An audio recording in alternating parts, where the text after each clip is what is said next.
Hello everyone, myself Dr. Krishna. Welcome to my channel. आज जो है कि हम लोग एक बहुत इम्पोर्टेंट डिजीज के बारे में देखने वाले हैं, जिस डिजीज को हम लोग मोस्ट कॉमनली जो है बच्चों में या वैसे पेशेंट जिनको ईटी ट्यूब लॉन्ग टाइम से लगा होता है, या फिर वैसे पर्सन जो अपना माउथ को जो है वॉश नहीं करते, मुंह नहीं धोते हैं, तो उन लोगों में जो है कि ये जो बीमारी है होने के ज़्यादा चांसेस होते हैं, या फिर इम्यूनो सप्रेसिव ड्रग ले रहे होते हैं। तो हम आज इस तरह के फंगल डिजीज के बारे में आज देखेंगे। तो उस डिजीज को हम लोग कहते हैं कैंडिएसिस। कैंडिएसिस के नाम से हम उस डिजीज को जानते हैं। कैंडिएसिस है क्या? हम कैंडिएसिस बेसिकली क्या है कि एक वाइट प्लग, कैंडिएसिस में होता क्या है कि एक white plug develop on whitish plug develop on skin mucous membrane characterized by itching and swelling due to fungus known as candidiasis. Candidiasis कहते किसको हैं? तो किसी भी जगह पर, या फिर वो स्किन हो या म्यूकस मेम्ब्रेन हो। तो स्किन तो पूरे बॉडी में है, या म्यूकस मेम्ब्रेन की जितनी भी लाइनिंग है, चाहे वो ओसोफेगस हो, चाहे वो आपका टंग हो, लिप हो, ओरल कैविटी हो, या फिर अदर जगह पर या म्यूकस मेम्ब्रेन का, वहाँ पर अगर वाइट कलर का एक प्लग डेवलप कर रहा है तो उसको हम लोग कहते हैं कैंडिएसिस। वाइटिश प्लग डेवलप होता है। अब हम इसका पॉजिटिव एजेंट को देखते हैं कि इसका पॉजिटिव एजेंट क्या होता है, किसके वजह से होता है। तो बेसिकली कैंडिएसिस जो है एक फंगल डिजीज है, कैंडियस है, और ये होता है, उस फंगस का नाम है कैंडिडा एल्बिकेंस। उस फंगस का नाम है कैंडिडा एल्बिकेंस। अब ये कैंडिडा एल्बिकेंस जो फंगस है वो कहाँ कहाँ पर किस बॉडी के साइट पर अटैक करता है? तो मोस्ट कॉमन जो साइट है इसका ये है, वो है ओरल या माउथ, ओरल कैविटी या माउथ। और माउथ में भी उन लोगों को अटैक करता है जो बच्चे होंगे, खास करके बच्चे, या अनवास्ड माउथ, या फिर ईटी ट्यूब, इंडोट्रैकियल ट्यूब का जो है कि लगा रहता है ट्रैकिया में, जो है कि एक ट्यूब लगा रहता है, जिसके वजह से वो उनको जो है कि, और फंगस जो है कि वहाँ पर इजीली ग्रो कर जाता है। अदर साइड पर भी ये जो कैंडिडा एल्बिकेंस जो फंगस है वो अटैक करता है, लाइक फेरिंग्स, ओसोफेगस, ये pharynx, oesophagus, genital and anus.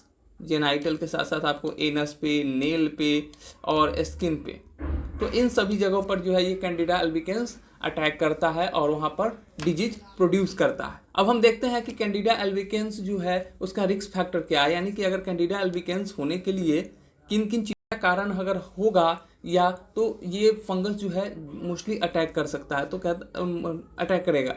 तो सबसे पहला जो है कि डायबिटिक पेशेंट, डायबिटीज मेलाइटस। अब जिन लोगों में डायबिटीज है और जिन लोगों में शुगर का लेवल हमेशा ब्लड में बढ़ा रहता है, ग्लूकोज का लेवल हमेशा बढ़ा रहता है, तो क्या होता है कि जो बॉडी जो है वो थोड़ा सा स्वीटिश हो जाती है। सेल में जो एक्स्ट्रा ग्लूकोज की वजह से ना, बॉडी में एक्स्ट्रा ग्लूकोज की वजह से ये फंगस या बैक्टीरिया जो है इजीली अटैक करते हैं, और ये फेवरेबल इन्वायरमेंट हो जाता है किसी भी बैक्टीरिया या फंगस के ग्रो होने के लिए। दूसरा है कि वीक इम्यूनिटी।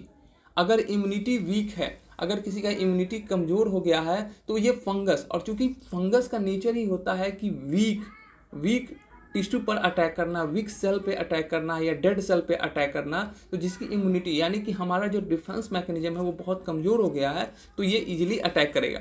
अब कुछ ऐसे पेशेंट भी होते हैं जिनमें इम्यूनो सप्रेसिव ड्रग्स चलाई जाती है, जैसे पेशेंट को कोई ऑटो इम्यून डिजीज है, या फिर वैसे पेशेंट जिनको ऑर्गन ट्रांसप्लांट किया गया है, तो वैसे पेशेंट में जो है कि इम्यूनो सप्रेसिव ड्रग्स चलाई जाती है, और जिसके वजह से इम्यून सिस्टम को कमज़ोर किया जाता है, वीक हो जाता है, और जिसके वजह से ये फंगस जो है इजीली ग्रो करता है।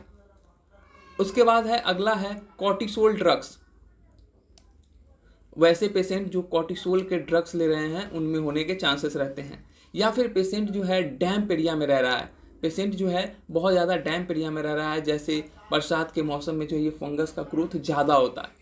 उसके बाद है कि वेट क्लॉथ का यूज करना। अगर वो भीगा हुआ कपड़ा यूज कर रहा है तो भी ये जो है कि डिजीज होने के चांसेस बढ़ जाते हैं। या पेशेंट में जब ज़्यादा पसीना होता है और मॉइस्चर जो है फंगस के ग्रोथ के लिए बहुत हेल्पफुल होता है, फंगस के ग्रोथ के लिए जो है कि मॉइस्चर बहुत हेल्पफुल रहा है। साथ में अगर वैसे पेशेंट हैं जो अगर माल न्यूट्रिशन के शिकार हुए हैं तो उन सब में। अब हम लोग देखते हैं कि पैथोजेनिसिटी, कैंडिडा अल्बिकेंस का पैथोजेनिसिटी क्या है, कैसे कैंडिडा अल्बिकेंस जो है डिजीज प्रोड्यूस करता है। तो सबसे पहला कैंडिडा अल्बिकेंस जो है, कैंडिडा अल्बिकेंस एक फंगस है, ओवल शेप का फंगस है। ये ओवल शेप फंगस होता है और हम नॉर्मली हमारे बॉडी के स्किन पे प्रेजेंट होता है, लेकिन जब हमारा इम्यूनिटी वीक होता है या हमारा सेल जो है कि कमज़ोर पड़ता है तो ये क्या करता है, attack with the weak mucus layer. ये म्यूकस लेयर पे या स्किन पे अटैक करेगा, वहाँ पे अटैक करके अटैच कर लेता है, उस सेल्स के साथ क्या करेगा, बाइंड कर लेता है। एंड वहाँ पर क्या करेगा, बाइंड करने के बाद वो मल्टीप्लाई करेगा, वहाँ पर मल्टीप्लाई करेगा। मल्टीप्लाई करने के बाद क्या करता है कि मल्टीप्लाई करेगा, अपना संख्या बढ़ाएगा। जैसे यहाँ पे अपना संख्या बढ़ा लिया और अब एक से कई हो गया, और अब संख्या बढ़ाने के बाद क्या करेगा, ये जो है कि एक एंजाइम निकालता है, टॉक्सिन निकालता है, एंजाइम कहिए टॉक्सिन कहिए, वो उसको हम लोग कहते हैं लाइसोजाइम। लाइसोजाइम टॉक्सिन जो है कि ये रिलीज करने लगता है। अब उस लाइसोजाइम की वजह से होता क्या है कि ये लाइसोजाइम जो है कि ये लाइसोजाइम रिएक्ट करता है। ये लाइसोजाइम जो है, ये जो लाइसोजाइम एंजाइम इसने निकाला था, वो लाइसोजाइम एंजाइम जो है म्यूकस मेम्ब्रेन पर एक खास तरह की प्रोटीन पाई जाती है, उस प्रोटीन को हम लोग कहते हैं म्यूसिन प्रोटीन।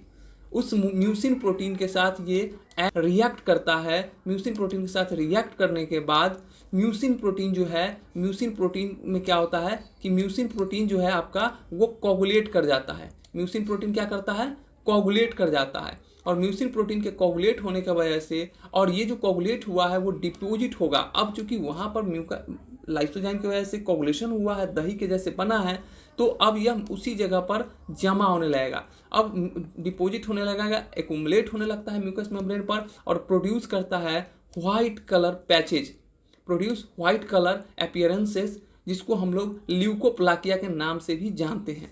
तो कैंडिडियासिस में जो है कि ल्यूकोप्लाकिया भी व्हाइटिश कलर का दिखता है, इसलिए हम उसको एक और नाम से जानते हैं, ल्यूकोप्लाकिया। और एक नाम है, अगर ओरल वाला है तो थ्रस के नाम से जानते हैं। अब ये जो ल्यूकोप्लाकिया यानी कि व्हाइट कलर किया, तो ये इसका पूरा का पूरा पैथोजेनिसिटी था। अब ये जो लाइसोजाइम है, ये लाइसोजाइम क्या करता है कि लाइसोजाइम जो है ना वो डैमेज करता है मसल सेल को, जो भी स्मूथ मसल सेल्स है ना, स्मूथ मसल सेल्स हैं, उस मसल सेल को डैमेज करता है, वहाँ पर पेन प्रोड्यूस करता है, इरिटेशन करता है, इचिंग कराता है, पेनफुल जो है कि एरिया बना देता है, जिसके वजह से पेशेंट कुछ खा नहीं पाता है। ये था इसका पैथोजेनिसिटी। आगे हम लोग देखते हैं सिम्टम क्या क्या होंगे। अब हम आते हैं इसके सिम्टम के बारे में। सिम्टम जो है डेवलप करेगा अकॉर्डिंग टू साइट, क्योंकि कैंडिडा अल्बिकेंस ही हैं और हर जगह पे अटैक करेगा तो अलग अलग सिम्टम प्रोड्यूस करेगा। जैसे कि हमने देखा था माउथ, फेरिंक्स, ओसोफेगस, अलग अलग जगह। तो symptom develop according to the site. अब चूंकि ये according to the site symptom develop करेगा, तो हम देखते हैं जैसे माउथ, फेरिंक्स और ओसोफेगस, क्योंकि पूरे ओरल कैविटी के नीचे का पार्ट है, इसलिए वहाँ सिम्टम एक ही जैसा आता है। जैसे पहला सिम्टम आता है आपका टेस्ट का लॉस होना। अब चूंकि टेस्ट लॉस हो जाएगा, डिफिकल्ट टंग का मूवमेंट, डिफिकल्ट टंग मूवमेंट, अब टंग का जो है मूवमेंट नहीं होगा। डिस्फेजिया एंड ओडिनोफेजिया जैसे सिम्टम्स आते हैं। साथ में है कि बर्निंग भी कभी कभी माउथ में होता है, बर्निंग सेंसेशन होता है, ईचिंग होता रहता है, इरिटेशन होता रहता है, हमेशा लगता है कुछ फंसा हुआ है। इस तरह के सिम्टम्स जो हैं इसमें आते हैं। साइन में क्या है कि इसका क्लिनिकल साइन है व्हाइटिश प्लग, जो कि हमने देखा कि व्हाइट कलर का पैचेज जो है वहाँ पर बनते। जेनाइटल, अब जो कि एक और जगह है जेनाइटल में, तो जेनाइटल अगर मेल का होगा तो वहाँ पर इचिंग जो है, dystrophy of male genital area. तो ये बेसिकली मेल में ये चीज़ें कॉमन हो जाती है, मेल में ये चीज़ें बहुत कॉमन हो जाती है। फीमेल के केसेस में देखते हैं क्रोनिक सर्विसाइटिस, फीमेल में ये क्रोनिक सर्विसाइटिस या क्रोनिक लिकोरिया प्रोड्यूस करता है। क्रोनिक लिकोरिया प्रोड्यूस करता है, एबनॉर्मल डिस्चार्ज होते रहते हैं वेजाइना से। उसके बाद हम लोग देखते हैं इसका कॉम्प्लिकेशन। अब सिम्टम देख लिया इसका, हम लोग कॉम्प्लिकेशन देखते हैं कि कॉम्प्लिकेशन क्या क्या होगा। तो जो ल्यूकोप्लाकिया है, ल्यूकोप्लाकिया हर्ट टू इरिथ्रोप्लाकिया। अब इरिथ्रोप्लाकिया का मतलब होता है कि इरिथ्रो का मतलब होता है रेड और प्लाकिया का मतलब आप समझ रहे हैं पैचेज। इरिथ्रो का मतलब तो रेड अपीयरेंसेस वहाँ होने लगता है, इसलिए इरिथ्रो का मतलब सिर्फ आरबीसी नहीं, रेड अपीयरेंस है। इरिथ्रोसाइट होता तो आरबीसी कहते हैं, इरिथ्रो है इसलिए हम इसको रेड अपीयरेंसेस उस एरिया का होने लगता है। क्यों? क्योंकि वहाँ पर रेड अपीयरेंसेस होने का रीजन है कि वहाँ पर एंजियोनियोजेनेसिस प्रोसेस होने लगते हैं, और वहाँ पर एंजियोजेनेसिस प्रोसेस होने की वजह से ब्लड सप्लाई उस एरिया का बढ़ जाता है, न्यू ब्लड वेसल्स बनने लगते हैं, इसलिए वहाँ पर। और ये इरिथ्रोप्लाकिया बहुत डेंजर होता है, क्योंकि ये अब एक क्लिनिकल सिग्निफिकेंस है इसका एक क्लिनिकल सिग्निफिकेंस है कि ये अब मेलिग्नेंसी की तरफ ग्रो कर सकता है। दूसरा है कि मेलिग्नेंट सेल ग्रोथ करेगा। तीसरा है कि सेकेंडरी इन्फेक्शन, क्योंकि इम्यूनिटी वीक ही है, कॉम्प्रोमाइज इम्यूनिटी है, तो वहाँ पर सेकेंडरी इन्फेक्शन कराएगा। इन्वेस्टिगेशन में क्या कराते हैं? इन्वेस्टिगेशन हम लोग देखते हैं। इन्वेस्टिगेशन में है कि जो लीजन हुआ है म्यूकस मेम्ब्रेन पे या स्किन पे, उस लीजन को लेकर हम लोग क्या करते हैं? माइक्रोस्कोपिक एग्जामिन करेंगे। तो माइक्रोस्कोपिक एग्जामिनेशन ऑफ लीजन, तो लीजन को जब करेंगे तो हमें दिखता क्या है? ओवल से फंगस हमें वहाँ पर दिखाई देता है। दूसरा चीज़ है कि टीएलसी जब कराएंगे तो उसमें वो बढ़ा हुआ मिलेगा, टीएलसी जो है आपको इंक्रीज मिलेगा। दूसरा जो है डीएलसी को आप देखेंगे, डीएलसी में आपको स्नोफिलिया मिलेगा। अब आते हैं, इसका बात हम लोग करते हैं ट्रीटमेंट के बारे में। ट्रीटमेंट क्या है? तो ट्रीटमेंट में है हम लोग एंटी फंगल ड्रग्स चलाते हैं, और साथ में हम लोग जो है कि विटामिन भी देते हैं उसको। ट्रीटमेंट में एंटी फंगल के साथ साथ हम लोग विटामिन जो है बेसिकली हम लोग उसको विटामिन, एंटी फंगल ड्रग्स के साथ साथ जो है कि हम उसको विटामिन भी देते हैं, विटामिन हम लोग प्रिस्क्राइब करते हैं। साथ में है मैनेजमेंट। अब हम इसका मैनेजमेंट क्या करेंगे? तो सबसे पहले करेंगे कि पर्पसलेस इम्यूनोसप्रेसिव ड्रग को अवॉइड करेंगे। जो फालतू के जो दवा ले रहे थे इम्यूनोसप्रेसिव ड्रग, जितना एक्स्ट्रा ले रहे थे उसको बंद कराएंगे। कोशिश करेंगे कि वो एरिया ड्राई रखा जाए, उसको जो है हाइजीन मेंटेन किया जाए, उसका जो है कि हाइजीन मेंटेन किया जाए। एसिड सोप यूज करें, अगर वो नहाता है तो उसके लिए एसिड सोप का यूज करें। कॉटन एंड लूज क्लॉथ का यूज कराएं, और यूज करें एंटी फंगल क्रीम। तो ये तो था कि जेनाइटल ओनाइटल का है तो हम लोग ये करते हैं, लेकिन साथ में माउथ वॉश करने के लिए हम लोग प्रॉपर बोलते हैं। उसके साथ साथ जो है कि वार्म ड्रिंक जो है कि हम लोग बोलते हैं लेने के लिए, गर्म पानी से गलाला कीजिए। साथ में जो है कि हम लोग उसको सॉलिड फूड नहीं ले सकता है तो उसको हम लोग जो है कि लिक्विड फूड जैसे जूस जो है कि हम लोग देने का कोशिश करते हैं। डिजीज के जो है इमेज सैंपल भी हम आपको दिखा रहे हैं।